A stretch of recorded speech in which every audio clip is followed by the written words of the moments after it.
हमारे पास समय सीमित है, लक्ष्य बड़े हैं।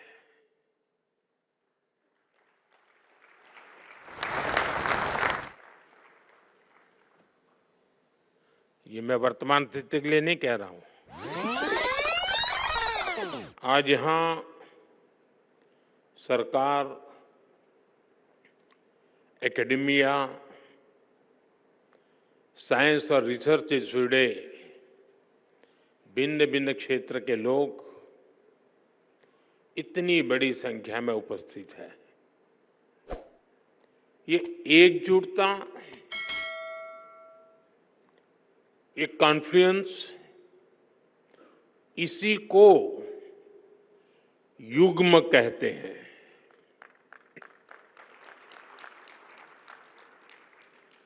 एक ऐसा युग्म जिसमें विकसित भारत के फ्यूचर टेक से जुड़े स्टेक होल्डर्स एक साथ जुड़े हैं, एक साथ जुटे हैं। मुझे विश्वास है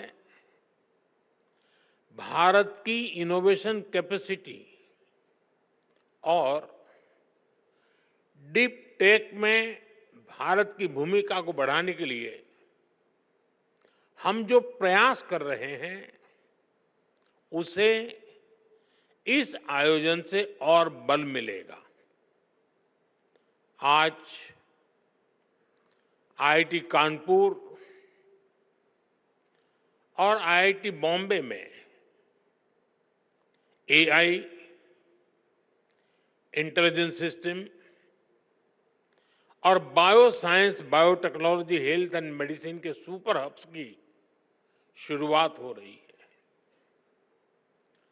आज वाधवानी इनोवेशन नेटवर्क का भी आरंभ हुआ है। अनुसंधान नेशनल रिसर्च फाउंडेशन के साथ मिलकर रिसर्च को आगे बढ़ाने का संकल्प भी लिया गया है। मैं इस प्रयास के लिए वाधवानी फाउंडेशन को, हमारी आईआईटीज को और दूसरे सभी स्टेक होल्डर्स को बहुत बहुत बधाई देता हूं।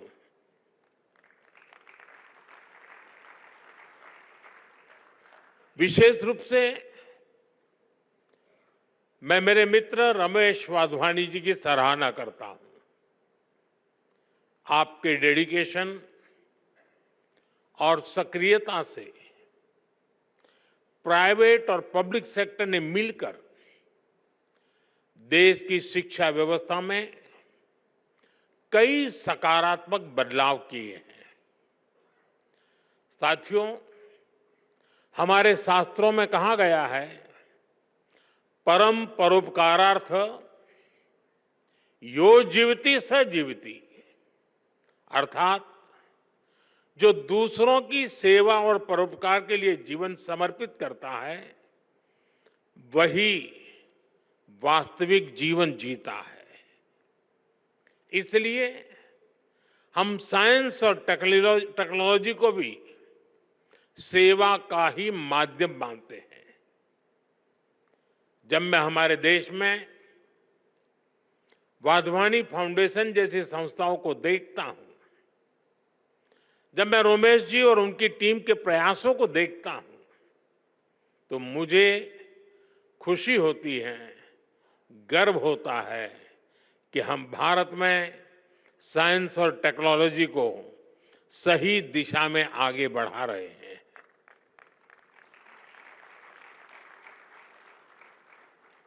हम सब जानते हैं, रमेश जी ने तो अपने जीवन को काफी संघर्ष में तपाया है,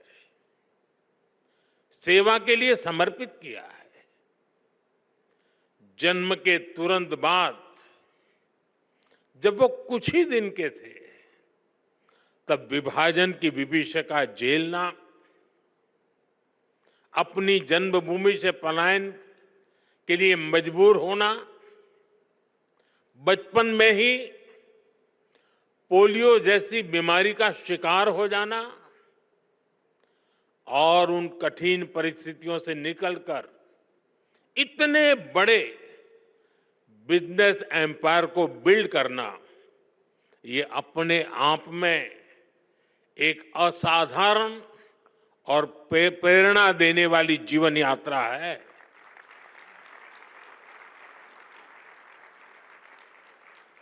और अपनी इस सफलता को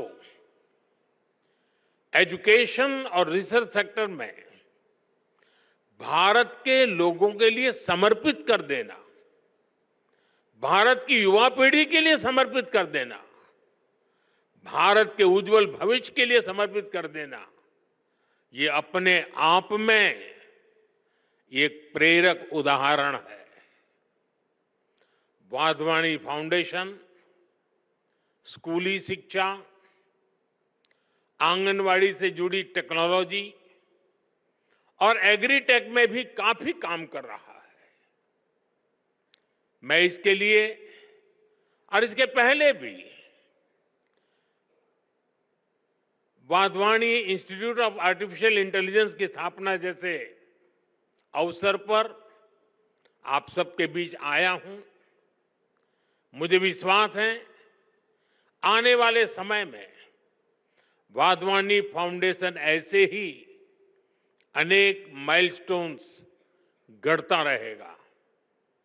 मेरी शुभकामनाएं आपकी संस्था के साथ है, आपके इनिशिएटिव के साथ है।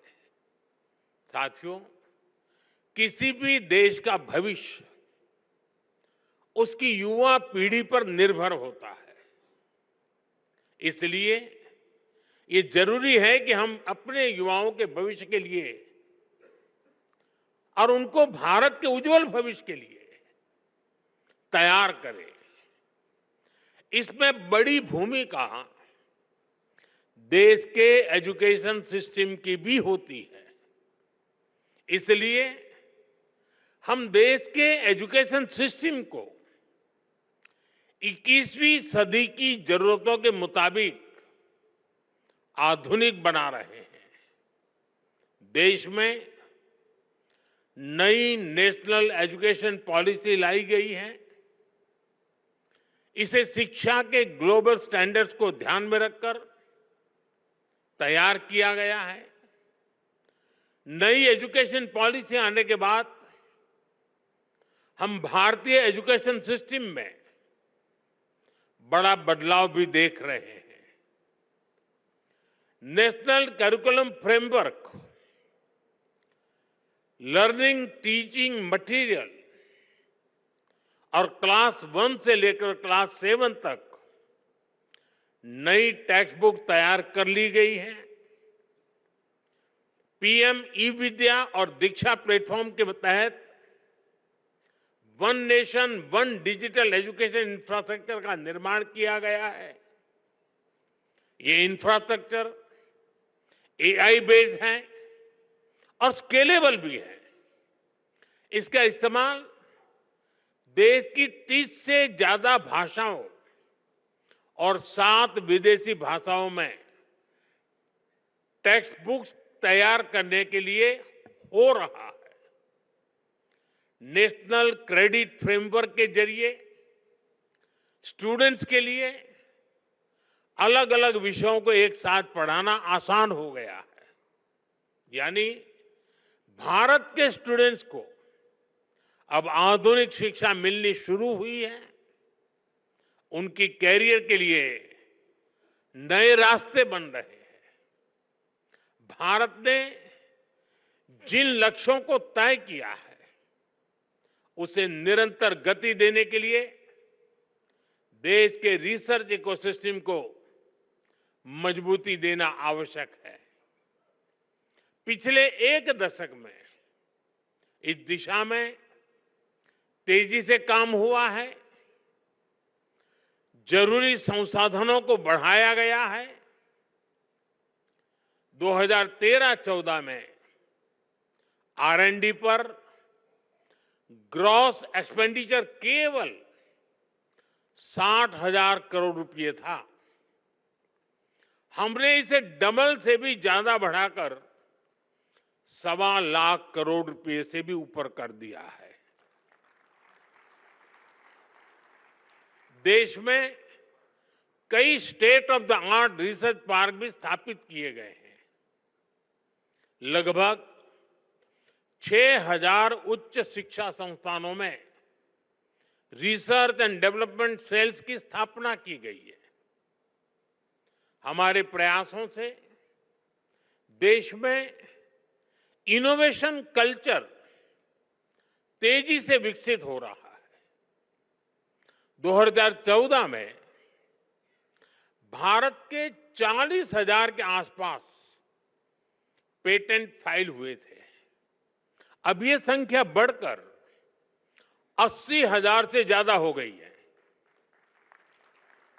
इससे ये भी पता चलता है कि देश के युवा को हमारे इंटेलेक्चुअल प्रॉपर्टी इकोसिस्टम से कितना सपोर्ट मिल रहा है। देश में रिसर्च कल्चर को बढ़ावा देने के लिए 50,000 करोड़ रुपए के अनुसंधान नेशनल रिसर्च फाउंडेशन की स्थापना की गई है। वन नेशन वन सब्सक्रिप्शन उसने युवाओं को यह भरोसा दिया है कि सरकार उनकी जरूरतों को समझती है।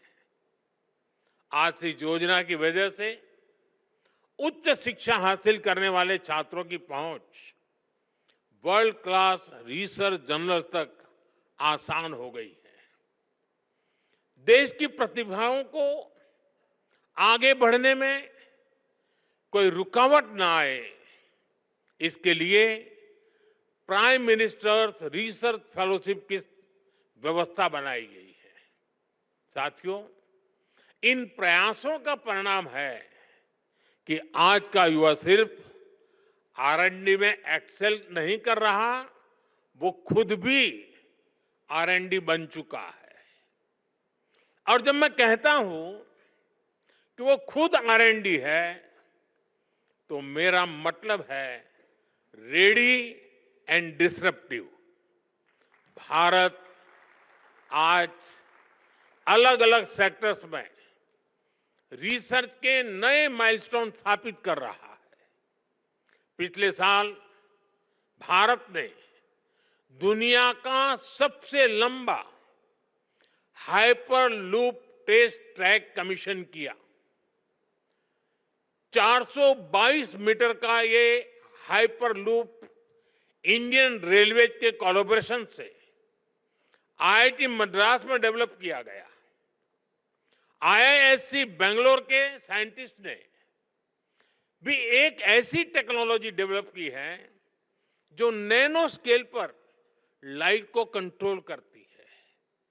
IISc में ही रिसर्चर्स ने ब्रेन ऑन चिप टेक्नोलॉजी विकसित की है। ब्रेन ऑन अ चिप यानी एक मॉलिक्यूलर फिल्म के अंदर 16,000 से ज्यादा कंडक्शन स्टेट्स में है। डाटा स्टोर और प्रोसेस करने की कैपेबिलिटी। कुछ सप्ताह पहले ही देश ने पहली इंडिजीनियस MRI मशीन भी बना ली है।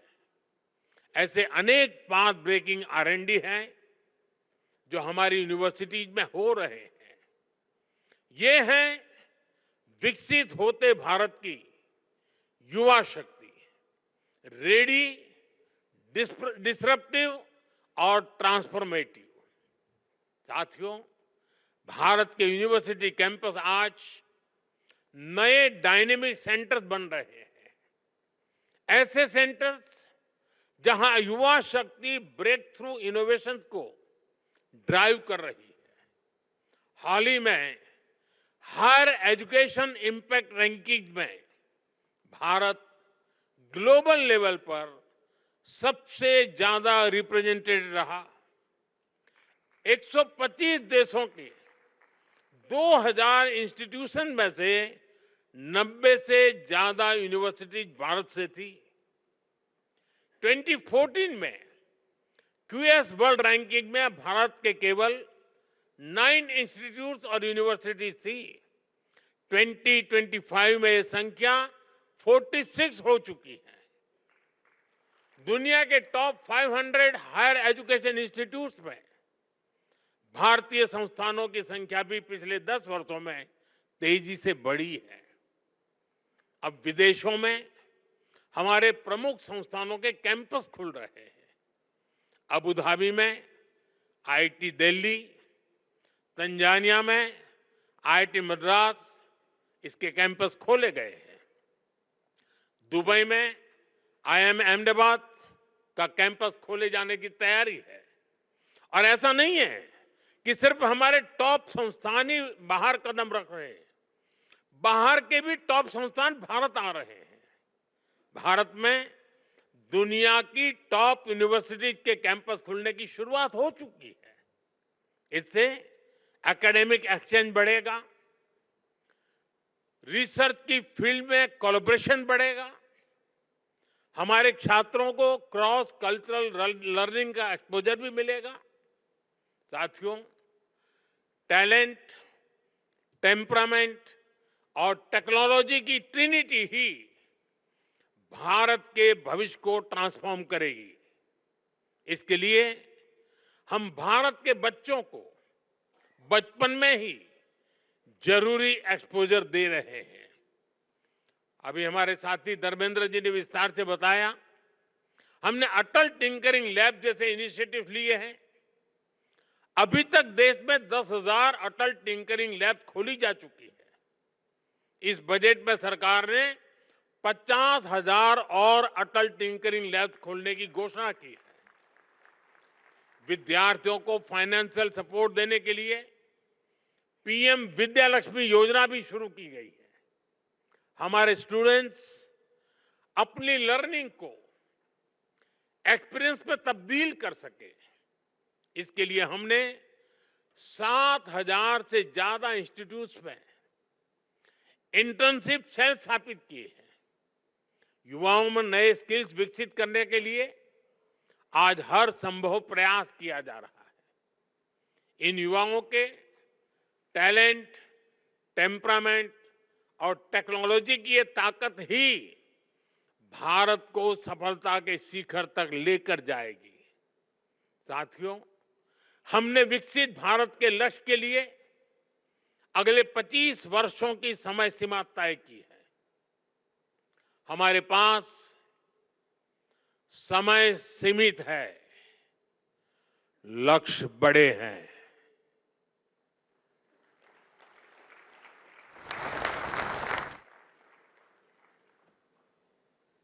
ये मैं वर्तमान स्थिति के लिए नहीं कह रहा हूं।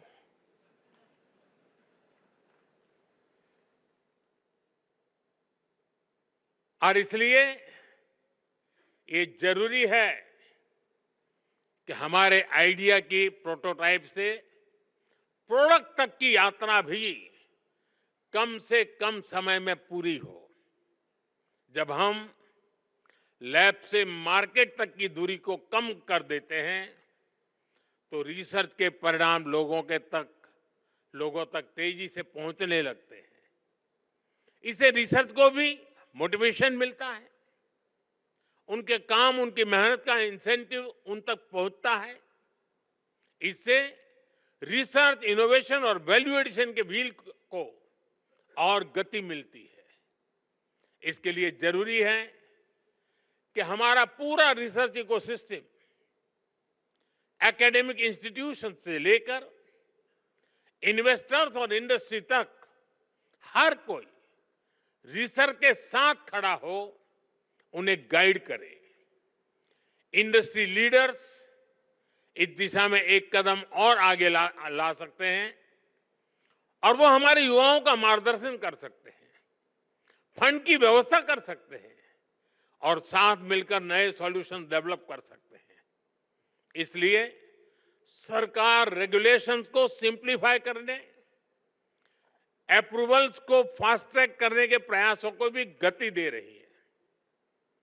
साथियों, हमें AI, quantum computing, advance analytics, space tech, health take, synthetic biology को लगातार प्रमोट करना होगा। आज हम देख रहे हैं भारत एआई डेवलपमेंट और एडॉप्शन में आगे रहने वाले देशों में शामिल है। इसके विस्तार के लिए सरकार ने इंडिया एआई मिशन को लॉन्च किया है। इससे world class infrastructure, high quality data sets और रिसर्च फैसिलिटी तैयार किए जाएंगे। भारत में एआई सेंटर्स ही एक्सेलेंस की संख्या भी बढ़ाई जा रही है। देश के जाने माने संस्थानों, उद्योगों और स्टार्टअप के द्वारा इन सेंटर्स ऑफ एक्सेलेंस को गति मिल रही है। हम मेक एआई इन इंडिया इसके विजन पर काम कर रहे हैं और हमारा उद्देश्य है make AI work for India. इस बार के बजट में हमने आईआईटी में सीटों की संख्या और कैपेसिटी बढ़ाने का निर्णय लिया है। देश में मेडिटेक यानी मेडिकल प्लस टेक्नोलॉजी के कई कोर्सेज आईआईटी और एम्स के सहयोग से शुरू किए गए हैं। हमें इस जर्नी को समय से पूरा करना है। हमें हर फ्यूचर टेक्नोलॉजी में भारत को बेस्ट इन वर्ल्ड की लिस्ट में शामिल करना है। युग्म के जरिए हम इन प्रयासों को नई ऊर्जा दे सकते हैं। शिक्षा मंत्रालय और वाधवानी फाउंडेशन की साझा पहल से हम देश का इनोवेशन लैंडस्केप बदल सकते हैं। आज के इस आयोजन से इसमें बहुत ज्यादा मदद मिलेगी। मैं एक बार फिर युग्म पहल के लिए वाधवानी फाउंडेशन का आभार व्यक्त करता हूं। मेरे मित्र रमेश जी को अनेक अनेक शुभकामनाएं देता हूं। बहुत बहुत धन्यवाद।